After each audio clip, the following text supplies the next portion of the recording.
Hello दोस्तों, कैसे हैं आप सभी लोग। उम्मीद करते हैं सब लोग अच्छे होंगे, मस्त होंगे, जबरदस्त होंगे। तो कल के पोस्ट के माध्यम से आप सभी को अपडेट मिल गया होगा।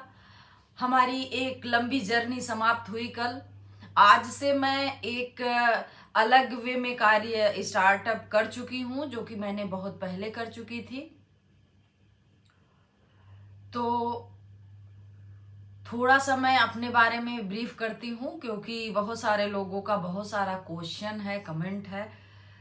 मैं दृष्टि आईएएस की स्टूडेंट भी रही हूँ। मैं जीएस फाउंडेशन कोर्स किया हुआ है लगभग 22 से 25 मंथ लगातार। उसके बाद हिंदी साहित्य मेरा सब्जेक्ट रहा है, तो मैंने 5-6 मंथ ऑफलाइन क्लासेस करी हैं, ऑफलाइन फाउंडेशन की भी क्लासेस करी हैं। तो उसके बाद लगा कि अब चूंकि ऐसी स्थिति नहीं थी कि दिल्ली में आप स्टे करो और आपके पास पर्याप्त पैसे हों, तो उसके लिए हमको जॉब की आवश्यकता थी। तो उस टाइम मैंने कोशिश किया जॉब के लिए। तो जो टेस्ट वगैरह, जो भी संस्थान के रूल रेगुलेशन होते हैं, उसके तहत मैंने अप्लाई किया और फाइनली मेरा वहाँ पे हुआ।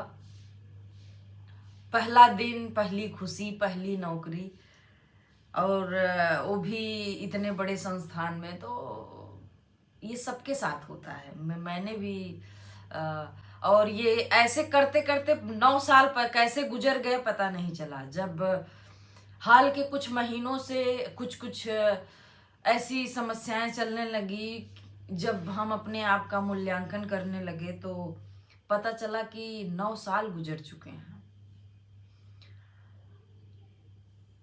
मैं डिसीजन लेने में कोई जल्दबाजी नहीं करती हूँ किसी भी चीज के लिए, लेकिन जब डिसीजन लेना अनिवार्य हो जाता है तो वहां पे मैं चूकती भी नहीं। सफर अच्छा रहा, बहुत कुछ सीखने को मिला, बहुत सारी चीजें सीखने को मिली। हर जगह अच्छाइयाँ बुराइयां होती हैं, और अगर आप कहीं पे कुछ दिन रुकते हैं तो जाहिर सी बात है कि कुछ अच्छाइयाँ, कुछ ज्यादा अच्छाइयाँ रहती हैं। मैं अपने बारे में अगर बात करूं तो मैं उस कैटेगरी की इंसान हूं, उस कैटेगरी की व्यक्ति हूं कि मुझे पीस ऑफ माइंड बहुत जरूरी होता है। अगर मुझे कहीं पे दिक्कत होती है तो मैं ऐसे जबरदस्ती रुकने वालों में से नहीं हूं। तो जाहिर सी बात है, मेरा सफर बहुत शानदार रहा। मैं सबसे शानदार रहा इसलिए कि मुझे बहुत सारी चीजें सीखने को मिली, जो मेरे अब आगे की जिंदगी में काम आने वाली हैं। पढ़ाई लिखाई करते हैं हम लोग, सभी तैयारी करते हैं, सब आईएएस का सपना लेके आते हैं, सब पीसीएस बनना चाहते हैं। अभी भी मेरे पास सामने ऑप्शन है, मैं कर सकती हूँ। लेकिन जब जिस फेज में आप होते हो, उस एनर्जी के साथ जब आप चलते हो, वहां पे अगर चीजें व्यवस्थित हो जाए, उस फेज में आपका सिलेक्शन हो जाता है, तो थकान नहीं होती है। मेरी लाइफ स्टार्टिंग से इतना स्ट्रगल फुल रही है कि हर कदम के लिए आपको जद्दोजहद, छोटी छोटी चीजों के लिए जद्दोजहद। ऐसा नहीं है कि मेरा परिवार गरीब है, मेरे परिवार में पैसे नहीं है, वो सब नहीं है। सब सेटल वे में है, सब लोग ठीक ठाक अवस्था में है, पहले भी थे, अभी भी हैं। लेकिन स्टार्टिंग में जब पढ़ाई लिखाई में आप संघर्ष करना स्टार्ट करते हो और आपको जरूरत होती है सपोर्ट के लिए, तो वहां पे अगर सपोर्ट नहीं मिलता है तो आपके घर में करोड़ रुपए पड़ा रहे, किस काम का है। तो सेम थिंग मेरी भी थी कि मेरे लिए मेरे सपोर्ट के हाथ नहीं उठे, मेरे लिए सपोर्ट के पैसे नहीं निकले, तो घर में पैसे हो ना हो क्या फर्क पड़ता है। इस वजह से शुरू से ही मेरा लाइफ बहुत संघर्ष पूर्ण रहा है। और इस बीच में मैं बहुत शुक्रगुजार हूँ खुद की, कि मैंने अपना हौसला, अपनी मजबूती बनाते हुए मैंने दिल्ली आके कोचिंग करी।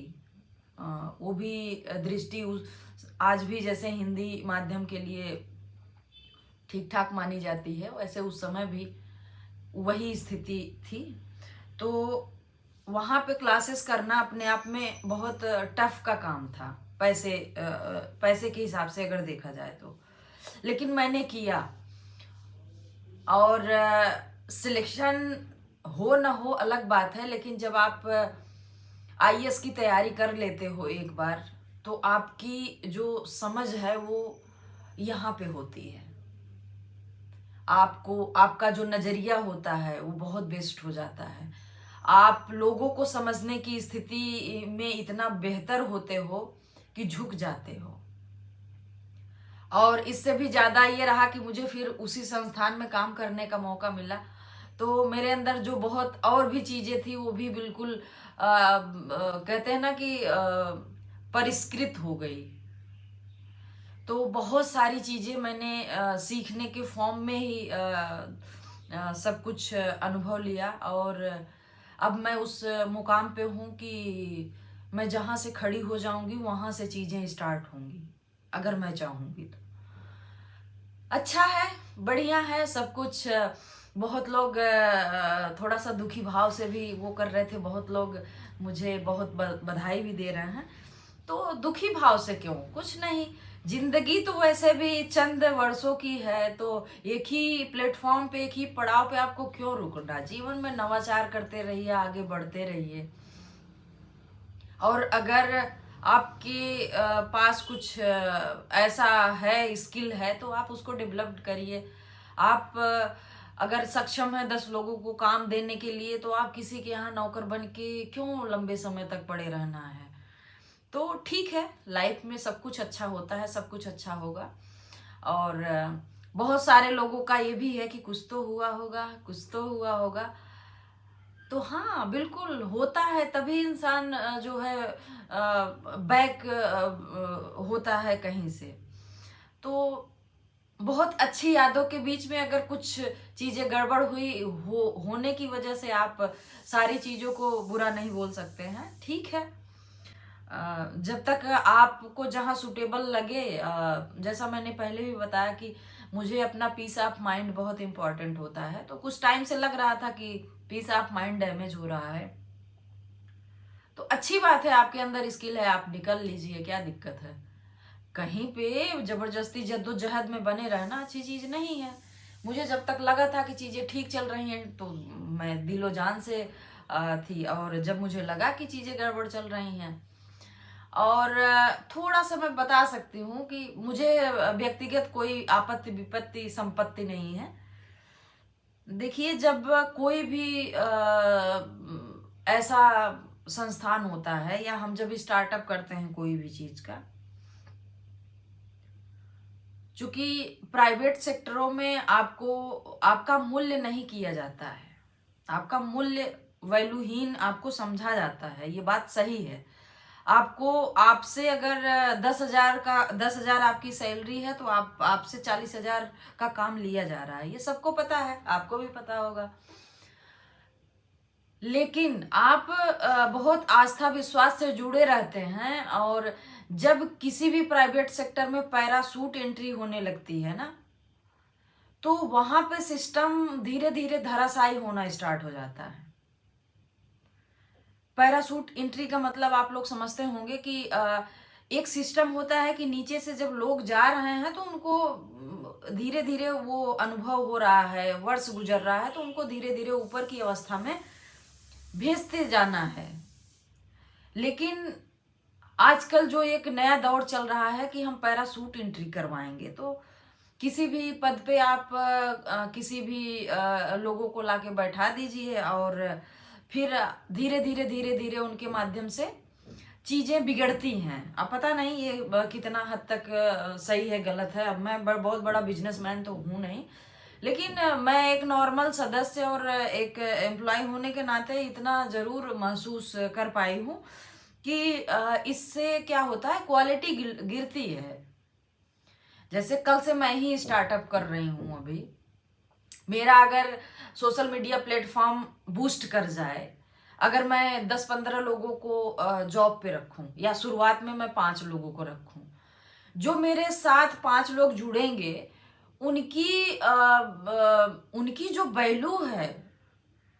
वैल्यू है, वो मेरे लिए ज्यादा महत्वपूर्ण होगी। उनके ऊपर मैं पैराशूट एंट्री किसी की नहीं करवा सकती हूँ।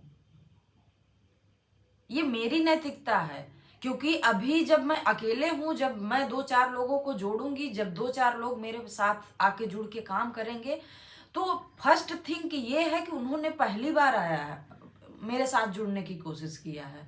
और जब कोई ऐसा आगे प्रोग्रेस होगा जिसमें उनको भागीदारी देनी चाहिए, तो हम अगर अपने जो है रिलेटिव को या अपने जान पहचान के लोगों को अगर हम पैरासूट से गिरा के बैठाना शुरू कर देंगे उन लोगों के ऊपर, तो हमारा सिस्टम हैंग होगा, क्वालिटी इंप्रूवमेंट नहीं होती है। सबको लगता है कि क्वालिटी बढ़ गई है। जब आपके पास लोग काम करते हैं ना, तो काम का मतलब है कि जो पैरासूट एंट्री होती है वो व्यक्ति काम नहीं करता है, उसको काम चाहिए होता है, मतलब वो काम करवाता है। और जब वो पैरासूट एंट्री होती है तो व्यक्ति जो काम करने वाले होते हैं उसमें एक हाई लेवल का असंतोष की इस अवस्था आती है, और उस हाई लेवल की असंतोष की अवस्था यहाँ चलती है। और यहाँ चलती है तो जब हम मानसिक वर्क करते हैं कोई एजुकेशन फील्ड में, तो हमारे सारे काम प्रभावित होते हैं। आप चाबुक के बल पे बहुत गुणवत्ता नहीं ला सकते हो। तो ठीक है, सबका अपना अपना मंजर, अपना अपना जंगल, अपना अपना जंगल राज, क्या फर्क पड़ता है। अच्छा है, मुझे ना बेसिकली मुझे अनुभव बहुत सारा हुआ है और अच्छा लगा है। बुराई नहीं है ये, मैं जस्ट अपनी एक अनुभव अपना शेयर करी हूँ कि ऐसी चीजें होती हैं, मतलब प्राइवेट सेक्टरों में ऐसी चीजें होती हैं, हो रही हैं, मतलब पहले नहीं होती थी, अभी धूमधाम से हो रही हैं, और इसकी वजह से बहुत सारा इफेक्ट भी दिख रहा है। तो ठीक है, हो सकता है यही पॉलिसी हो या कुछ ऐसा हो, लेकिन इंसान जब काम करता है तो इंसान रोबोट नहीं होता है। इंसान में भावनाएं होती हैं, इंसान में समझ होता है, इंसान में आगे बढ़ने की ललक होती है, इंसान में अगर खुददारी है, आत्मसम्मान है, तो इंसान चाहता है कि उसकी खुददारी, उसके आत्मसम्मान के साथ कोई छेड़छाड़ ना करे। बहरहाल ये इन सारी चीज़ों के बीच में आप सब मेरे साथ हैं और मैं अपने साथ हूँ, सबसे बड़ी बात है। जीवन की यही धारा है, हम निकलते रहेंगे, चलते रहेंगे। सोचो, मैंने 9 साल दे दिया, अपने जीवन का गोल्ड टाइम दे दिया, और कब समय निकल गया पता नहीं चला। बहुत सारी उतार चढ़ाव, अच्छा बुरा करते हुए इंसान आगे निकलता है, यही लाइफ का फंडा है। और मैं आपको बताऊं, काफी समय से मुझे ये समझ में आने लगा कि मैं नौकरी करने के लिए नहीं बनी हूं। मैं जब भी मतलब कुछ दिन से ऐसी चीजें हो रही थी कि मुझे बार बार यही लग रहा था कि मैं नौकरी करने के लिए नहीं बनी हूं। करते हैं कुछ यार, कुछ तो होगा लाइफ में।